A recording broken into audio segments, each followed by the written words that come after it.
ಕಾರಲ್ಲಿ ಹೋಗ್ತಿರ್ಬೇಕಾದ್ರೆ ಅಲ್ಲೇ ಒಂದು ಗೌರ್ಮೆಂಟ್ ಬಸ್ ನಿಲ್ಸ್ತಾರೆ, ಪ್ರೀತಿ ಕೊಡ್ತಾರೆ, ಎಲ್ಲೋ ಹೋಗ್ತಿರ್ಬೇಕಾದ್ರೆ ಮಂಜಣ್ಣ ಅಂತಾರೆ. ತಲೆ ಎತ್ತಿ ನಿಲ್ಲೋ ಹಾಗೆ ಮಾಡಿದೆ ಈ ಶೋ ನನಗೆ.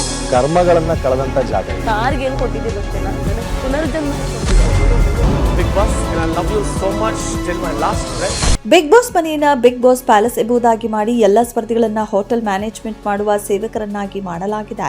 ಬಿಗ್ ಬಾಸ್ ಮನೆಗೆ ಬಿಗ್ ಬಾಸ್ ಕನ್ನಡದ 11ರ ಕಾರ್ಯಕ್ರಮದಲ್ಲಿ ಸ್ಪರ್ಧಿಸಿದ್ದ ಉಗ್ರ ಮಂಜು, ರಜತ್, ತ್ರಿವಿಕ್ರಮ್, ಮೋಕ್ಷಿತಾ ಪೈ ಹಾಗೂ ಚೈತ್ರ ಕುಂದಾಪುರ ಬಂದಿದ್ದಾರೆ.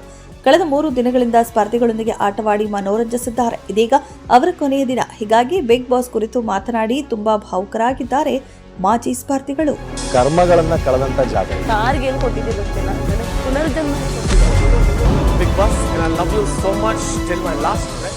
ರಜತ್ ಮಾತನಾಡಿ, ನಾವು ಸತ್ತ ಮೇಲೆಯೂ ನಮ್ಮ ವಂಶ ಪರಂಪರೆ ನಮ್ಮನ್ನ ನೋಡುತ್ತೆ, ಆ ಅವಕಾಶ ಬಿಗ್ ಬಾಸ್ ಕೊಟ್ಟಿದೆ. ಉಗ್ರ ಮಂಜು ಮಾತನಾಡಿ, ಕಾರಲ್ಲಿ ಹೋಗುವಾಗ ಅಲ್ಲೇ ಬಸ್ ನಿಲ್ಲಿಸಿ ಮಾತನಾಡ್ತಾರೆ, ಪ್ರೀತಿ ಕೊಡ್ತಾರೆ.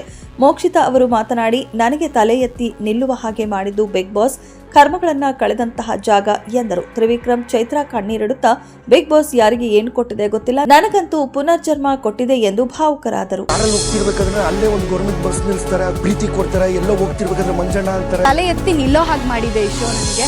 ಕರ್ಮಗಳನ್ನ ಕಳೆದಂತ ಜಾಗ. ಕಾರ್ಗೆ ಏನು ಕೊಟ್ಟಿದ್ದೆ ಗೊತ್ತಿಲ್ಲ, ಪುನರ್ಜನ್ಮ. Big Boss, and I love you so much till my last breath. ಸದ್ಯ ಮಾಜಿ ಸ್ಪರ್ಧಿಗಳು ಬಿಬಿ ಪ್ಯಾಲೇಸ್ಗೆ ಅತಿಥಿಗಳಾಗಿ ಬಂದಿದ್ದೇವೆ ಎಂಬುದನ್ನ ಮರೆತು ಗಿಲ್ಲಿ ನಟನನ್ನ ಟಾರ್ಗೆಟ್ ಕೂಡ ಮಾಡಿದ್ದಾರೆ.